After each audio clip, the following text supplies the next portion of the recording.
আসসালামু আলাইকুম গাইস, একটা ভিডিও নিয়ে হাজির হলাম। এই যে আমার হাতে দেখতে পাচ্ছেন এই ফোনটি সম্বন্ধে আপনাদেরকে এখন কিছু কথা শেয়ার করব। আগে আমি বলি, আমি কিন্তু কোনো টেক রিভিউয়ার না, আমি কোনো ফোন সম্বন্ধে অত বেশি আমার আইডিয়াও নাই। কিন্তু আমি আমার পার্সোনাল কিছু মতামত এখন এই ফোনটি সম্বন্ধে শেয়ার করব। এটারও কারণ হচ্ছে যে আমি এই ফোনটি কেনার পরে, এই ফোনটির নাম আগে বলি, এটা হচ্ছে Motorola H16 Fusion। তো ফোনটি কেনার পরে আমি এই ফোনটির একটি ফেসবুক গ্রুপে জয়েন হই, যেখানে এই ফোনটি সম্বন্ধে সবাই জানতে চায়, অথবা কেউ কিনছে তারা নিজেদের মতামত শেয়ার করে। তো অনেকেই জিজ্ঞেস করে যে এই ফোনটি কেমন হবে, কোনো সমস্যা আছে কিনা। তো সেই সম্বন্ধে জিজ্ঞেস করার কারণে আমি চিন্তা করলাম যে তাহলে একটা ভিডিও করে আমি খুব ছোট করে আমি 15 দিনের মতো ইউজ করি, সেটা সামান্য ছোট অভিজ্ঞতা শেয়ার করব। তো আমি এটার কোনো ভালো দিক শেয়ার করতে চাই না, আমি আমার পার্সোনাল ইউজে, আমি কিন্তু এটা নিজের ব্যক্তিগত ইউজের জন্যই ফোনটা কিনি। তো আমি আমার কিছু পার্সোনাল অভিজ্ঞতা শেয়ার করব। ওই ফোনটি 15 দিনের ইউজে আমার হাতে কেমন লাগছে, আমি কিছু সমস্যা পাইছি, ওগুলো শেয়ার করব। তো আপনারা কেনার আগে ভিডিওটি যদি দেখেন তাহলে হয়তো আপনাদের উপকার হবে। তো আমি প্রথমেই বলি, আমার এই ফোনটিতে পলি পেঁচানো দেখতে পাচ্ছেন, মানে এটাও কেন আমি বলতেছি। প্রথমে বলি যে এই ফোনটির কেনার আগে আমি অনেক রিভিউ দেখি, তারপর এই এটিসির রিভিউ দেখি, তারপর স্যামবাই রিভিউ দেখি, টেক টু দ্য পয়েন্টের রিভিউ দেখি, অনেকেরই রিভিউ দেখি। ফোনটি আমি নিয়েছি বসুন্ধরা শপিং মল থেকে, গ্যাজেট কিং থেকে, 32,500 টাকা। এটা হচ্ছে 8/256 ভেরিয়েন্ট। তো ফোনটি রিভিউ দেখে আমি দেখছিলাম যে এই ফোনটির ডিসপ্লে অনেক শক্ত, কিসের যেন মিলিটারি না কিসের যেন একটা এটার প্রোটেকশন আছে, যে হালকা পাতলা ইতে ভাঙে না, তারপরে দাগ পড়ে না, অমুক তমুক কত কিছু শুনছি। শোনার পরে আমি এই ফোনটি কেনার আজকে 14 দিনের মাথায় এই ফোনটির ডিসপ্লেতে দেখি যে অনেক দাগ।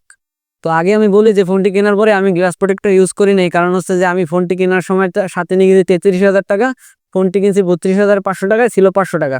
তো সেটা নিজের যাতায়াত খরচ তো লাগবেই। আর এই ফোনটির আমি গ্লাস প্রোটেক্টরের দাম জিগে, যেহেতু কার্ভ ডিসপ্লে, সেজন্য এটার দামও বেশি, প্রায় 600 টাকা 700 টাকা চাই। তখন টাকা ছিল না, লাগাই নেই।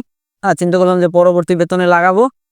তো সেই জন্য এতদিন চাইলাম যে গ্লাস ছাড়া ইউজ করি। তো এই তো 15 দিনের ইউজে আমি যে অনেক রাফ ইউজ করছি এমনও না, যেহেতু শখের ফোন, খুব সেফলি ইউজ করছি। হাত দিয়ে পড়ে না বা অনেক জোরে এটার জোরে কিছুর সাথে ঘষা খাইছে বা কিছু, এমনও না। তারপরও দেখি যে এই ফোনটির ডিসপ্লেতে অনেকগুলো দাগ পড়ছে। এমনকি যদি আমি হাত দিয়ে এমনি এমনি টান দিই, তাহলে আমার হাতে এই জায়গা একটা আছে, যে হাতে একটা ক্র্যাকের মতো বাজে, মনে হয় জানি একটা ফাটা ধরছে আর কি, এমনি এমনি করলে বাজে। তো সেটা দেখে মনটা খুব খারাপ হয়ে গেল। সেই জন্য আজকে আমি বাসায় একটা পলি ছিল, এই যে পলি পেঁচাইয়া এটা মোটামুটি একটা প্রোটেকশন দেওয়ার চেষ্টা করছি। কারণ আমি বেতন না পাওয়া পর্যন্ত আমি এটার এখন কিছু লাগাইতে পারতেছি না। সেকেন্ড হচ্ছে যে এটার ফ্রেমও দাগ পড়ে। আমি একটা কাভার কিনছিলাম, কেনার পরে এটা আমি বাড়ি গেছি কিছুদিন আগে, গ্রামের বাড়ি। তো বাড়ি যেয়ে এটা কাভারটা খুলে রেখে একটু শখের বসে এমনি ইউজ করি, কারণ এটা এমনি ধরতে খুব ভালো লাগতো। কাভার দিলে কেমন যেন এটা মোটা মোটা ফিল হয়, কিন্তু এটা এমনি ইউজ করতে খুব ভালো লাগে, যেহেতু স্লিম ফোন, কার্ভ ডিসপ্লে। তো শখের বসে ইউজ করার পরে আজকে দেখি যে আমার এইখানে এখন যেহেতু পলি পেঁচানো, আপনারা দেখতে পারবেন না, বাট এখানে আছে কিছু দাগ পড়ছে আর কি। তো সেটা পড়তে পারে, কারণ এটা প্লাস্টিক ফ্রেম, কাভার ইউজ করাটাই সবচেয়ে বুদ্ধিমানের কাজ। তো আমি তো ইউজ করিনি, কিছু দাগ অলরেডি আমি ফালাই ফেলছি। থার্ড হয়েছে, আরেকটা সমস্যা হচ্ছে যে এটার নেটওয়ার্ক ইস্যু আছে। আপনারা দেখতে পাচ্ছেন যে নেটওয়ার্ক ইস্যু বলতে, আগে বলি, নেট যে স্লো চলে এমনও না, কল আসে যায় সবই ঠিক থাকে, কিন্তু এই নেটের এইখানে একটা দাগ সবসময় কম থাকে, মনে হয় জানি ফুল নেটওয়ার্ক পায় না।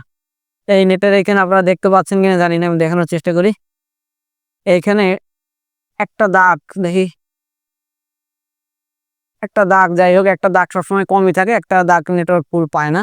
কিন্তু এমনি নেট নেট ভালো, কল আসে যায় সুন্দর, কোনো সময় সমস্যা হয় না।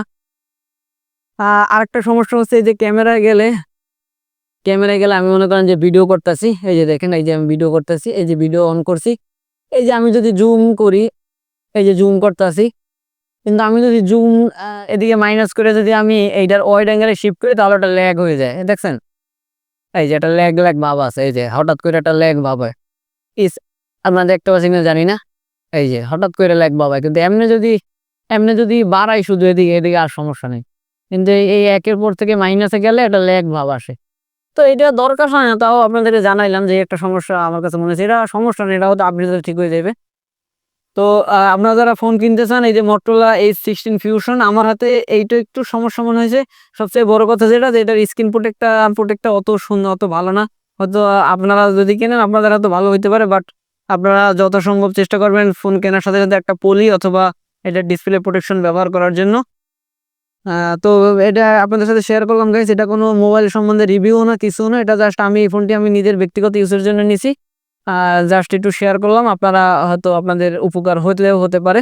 তো গাইস ভালো থাকবেন। যদি আপনাদের মনে হয় এগুলো সমস্যা, আপনারা কমেন্টে জানাবেন। আর কিছু জিজ্ঞেস করতে চাইলে কমেন্ট করবেন, আমি রিপ্লাই দেবো ইনশাল্লাহ। তো ভালো থাকবেন সবাই, আল্লাহ হাফেজ।